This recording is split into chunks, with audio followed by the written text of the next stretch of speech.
There has been so much drama surrounding the newest attraction in Magic Kingdom, and as an annual pass holder, I thought I'd share my experience for my pass holder preview for Tiana's Bayou Adventure. We managed to get Magic Kingdom reservations for June 13th, the very first day of pass holder previews. That morning, we snagged a spot in the 7 a.m. virtual queue. We live about 2 hours away from the parks in the Tampa area, so we hit the road immediately for our 10:20 call time. As we were driving, we kept an eye on our virtual queue, and by the time we arrived at Disney, our call time was now around noon, so we headed to the Poly for a drink. Unfortunately, we noticed that none of the boarding groups were being called, and eventually our time was pushed back again and again. While waiting for our virtual queue to be called, we did some shopping. We ran over to Epcot and got our pass holder magnet. Definitely tried to utilize our time of being there. I also managed to snag a virtual queue for Tron, so we decided to wait around for that one just in case the Bayou was never going to call us. Then the worst possible scenario happened, and we were called back for Tiana's Bayou Adventure at the exact same time as our Tron virtual queue.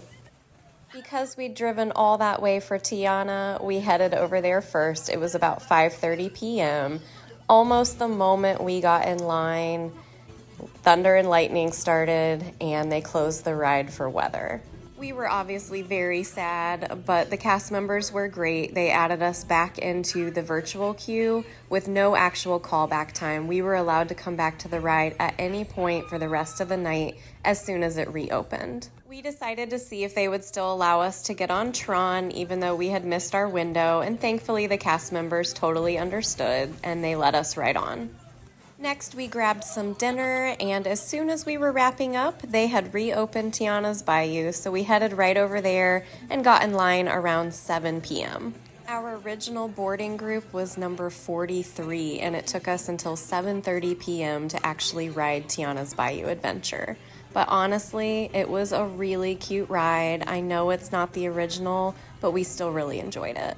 There were so many drops in this ride that I had forgotten about, but of course the star of the show is this one.